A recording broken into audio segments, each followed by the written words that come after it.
Are all prospects of the emergency coalition now dead? No, we are quite prepared to sit down and discuss this idea with any of the other parties. But for it to work, it needs substantial agreement from both sections of the community. It wouldn't be enough to have agreement from a substantial section of one part of the community and a small part of the other. The reality is that in a situation like Northern Ireland with a deeply divided society, there can be no solution which provides victory for either side. There can only be a solution based on a partnership between both the traditions. And until the political leadership on all sides recognises and accepts that, there will not be a solution to the Northern Ireland problem under any institutional framework. Would you sit in the same cabinet as members of the SDLP? Oh no, my party certainly would not. The official unionists have made it clear that we would definitely have a coalition with people irrespective of their religion. It can be Roman Catholics, Protestants, it doesn't matter. But certainly we will not be forced into a coalition with people who have a diametrically opposed aspiration. They aspire towards a united Ireland. We want to maintain the links with Great Britain. I really don't think they have any alternative at the moment but to continue direct rule more or less indefinitely until something else turns up. That sounds awfully vague. Well, I think the choices in Northern Ireland are usually choices between evils, and I'm not in the least claiming that this would offer a permanent solution. The real difficulty is that at the moment I don't think that there is a permanent solution on offer anywhere.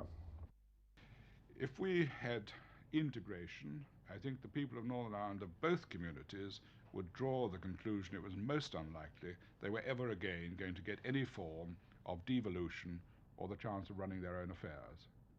And that I think they would dislike intensely. I think it would show to the people of the Republic of Ireland that there was never any possibility, whatever the people of Northern Ireland might think, of them working together and eventually having some form of unity between themselves. Is the Provisionals campaign likely to continue and to continue on the mainland?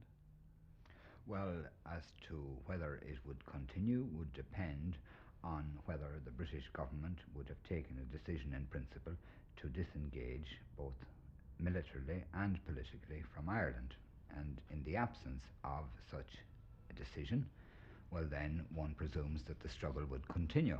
What reason do you have to believe that the British government will give you its declaration of intent to withdraw when the British government has made it clear time and time again that it hasn't the slightest intention of withdrawing from Northern Ireland? The British government has said that about its rule in other places around the world too, and we have known that eventually, we've seen in the outcome, they have had to get out.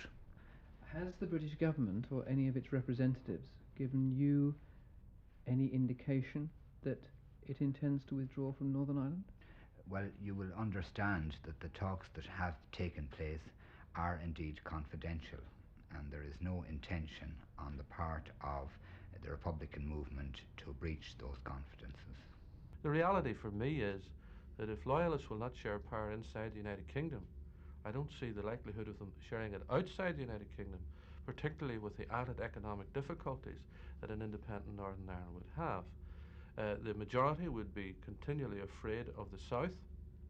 The minority would be continually afraid of the use of literally Protestant power to discriminate. So you'd have the same situation because the same problem is there. How are the two sections of that community going to agree if they are not going to agree to share responsibility for the affairs of Northern Ireland?